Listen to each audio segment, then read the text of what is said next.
Suscríbete a nuestro canal y activa la campana de notificaciones.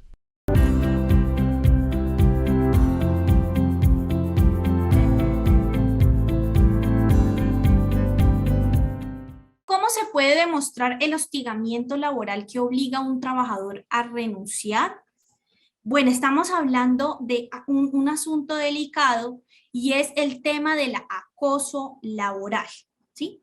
Y este acoso laboral también está relacionado con una forma de terminación del contrato que se llama despido indirecto o renuncia motivada. Entonces, primero hablemos del acoso laboral.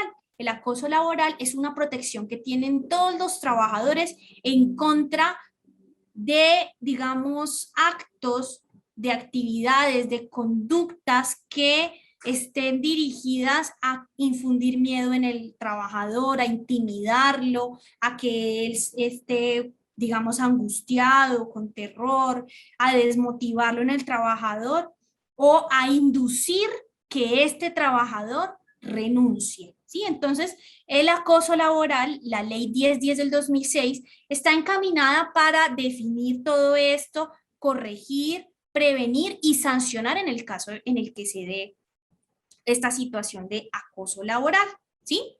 Este acoso laboral puede darse por muchas personas, puede darse por mi jefe, por mi superior jerárquico, por mi compañero o por un subalterno, ¿sí? No solamente son mis superiores los que pueden realizar actos de acoso laboral en contra de un trabajador, ¿sí?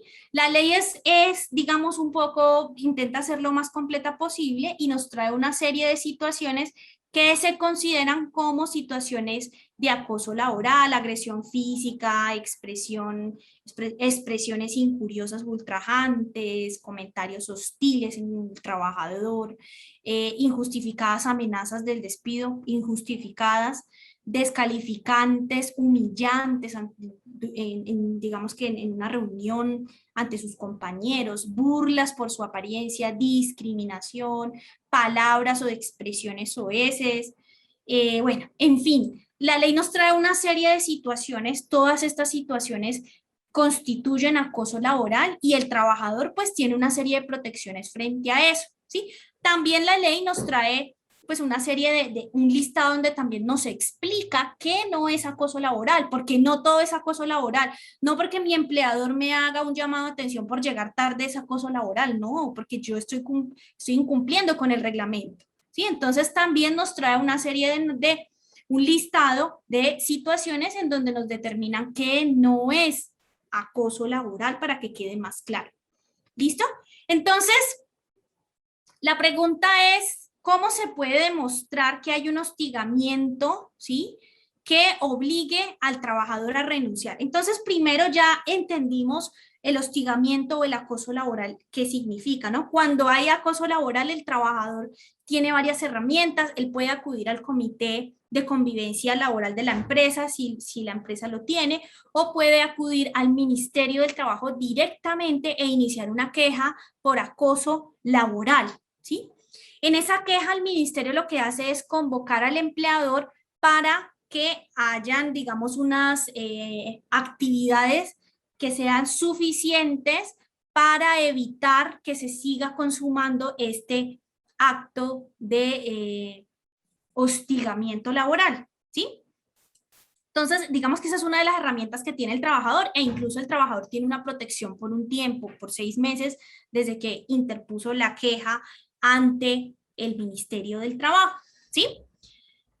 Pero por otra parte, el trabajador también tiene otra protección y es que cuando, digamos, el trabajador es sometido a todas estas situaciones que les acabé de mencionar, intimidación, terror, angustia, agresión, injurias, descalificantes, burlas, y que debido a todo ese montón de cosas que le dijeron a ese pobre trabajador o que ese pobre trabajador padeció, debido a todo eso, el trabajador decide renunciar, ¿sí?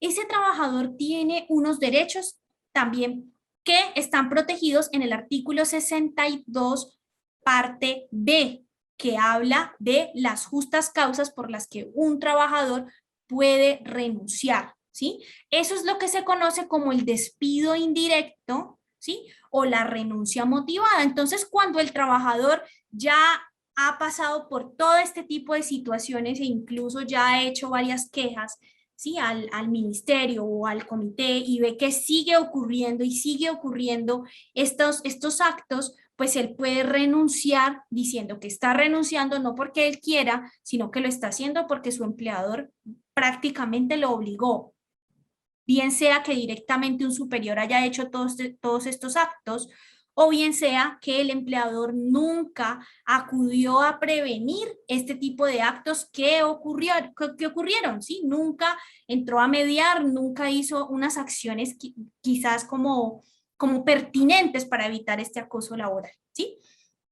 Entonces, cuando el trabajador presenta esa renuncia motivada, el trabajador pues podrá reclamarle a la empresa el pago de una indemnización, ¿sí? Eso es como si a él lo fueran despedido, por eso se llama despido indirecto, porque con su malestar empleador, con su falta de cumplimiento de las normas de acoso laboral, pues me obligó a mí a renunciar, o sea, usted me está induciendo a la renuncia, me está de alguna forma despidiendo. Entonces, cuando ocurren estos casos, pues el trabajador tiene derecho a que se le reconozca una indemnización que podrá reclamar directamente y en caso de que el empleador pues no lo quiera pagar directamente, pues podrá acudir a un juez de la República, un juez laboral de la República, para que este juez condene al empleador a pagar esa indemnización. Entonces, finalmente, respecto a cómo yo puedo probar, porque listo, yo puedo enviarle la carta al empleador diciéndole que estoy renunciando por un montón de cosas que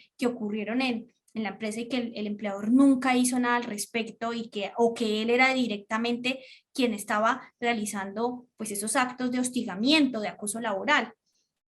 Yo presento esa carta, ¿sí? Pero ya ante el juez yo tengo que demostrar que efectivamente lo que yo dije en esa carta es lo que ocurrió. Y ahí viene la otra parte de la pregunta, ¿yo cómo puedo probar eso? Entonces hay que buscar documentación, actas, comunicados, circulares, mensajes de WhatsApp también, correos electrónicos y todo tipo de documentos, tanto documentos físicos como documentos electrónicos, correos, bueno, en fin, ¿sí? Eso puede servir. Siempre que obviamente si estamos hablando de un mensaje de datos, pues logremos demostrar o conservar ¿cómo decir?, la autenticidad de ese mensaje, que no vaya a estar alterado ni mucho menos. También puede utilizarse pruebas audiovisuales, grabaciones de voz o grabaciones de video, pero teniendo en cuenta que no podemos, por ejemplo, grabar como infringiendo el derecho a la intimidad de una persona, que la persona no sepa o que yo no esté involucrada en la situación, ¿no? Porque una cosa es que yo esté, por ejemplo, en una reunión, ¿sí? Con todos mis compañeros y que allá adelante esté el jefe regañando a todo el mundo y tratándolo soez y denigrándolo y todo esto. Yo en ese momento estoy participando en la reunión y por lo tanto yo puedo grabar porque yo estoy siendo parte de la reunión. Pero cuando, por ejemplo, yo secretamente dejo una grabadora y yo no estuve ahí, yo la grabé y ellos estaban en una intimidad, entonces ahí sí podríamos tener problemas. Entonces hay que tener en cuenta eso y otras reglas que nos ha dicho tanto la Corte Suprema de Justicia, Sala Penal, que es la que ha hablado un poco sobre este tema de las pruebas audiovisuales, como también la Corte Constitucional. Pero no quiere decir que, pues, que siempre necesitemos autorización para grabar, no, si nosotros participamos, si en la llamada, si nosotros participamos en la reunión, pues nosotros tenemos derecho a grabar eso. Entonces eso también pueden ser pruebas de ello. Los testigos, yo puedo, pues obviamente llamar a un compañero o que, por ejemplo, haya un familiar que haya estado presencialmente viendo lo que ocurrió, porque, ojo, los testigos tienen que ser directos. No pueden ser testigos de que me contaron, que jurídicamente se llaman testigos de oídas. No, es que yo le dije a mi esposa y entonces voy a llamar a mi esposa porque a mi esposa yo le conté todo. No, ese tipo de testigos, digamos que no tienen mucha fuerza. Los testigos tienen que ser presenciales, haber escuchado, haber visto la situación. Entonces también podemos acudir a testigos, a dictámenes periciales, a inspecciones judiciales, pedirle al juez que verifique en algún lugar algo, ¿sí? Podemos pedirle al juez que, por ejemplo, le ordene al demandado, que en este caso es el empleador, a que nos entregue copia de algunos videos. Bueno, en fin, digamos que los medios de prueba hay muchos, ¿sí? Los que uno se imagine, todos encaminados a demostrar ese hostigamiento, porque para nosotros poder tener la consecuencia que les acabé de decir, que es el pago de la indemnización, pues es necesario demostrar que efectivamente lo que yo establecí en esa carta, pues fue lo que ocurrió. Entonces eso debemos tenerlo en cuenta cuando finalicemos el contrato y busquemos pues una renuncia indirecta o un despido indirecto, una renuncia con justa causa o un despido indirecto.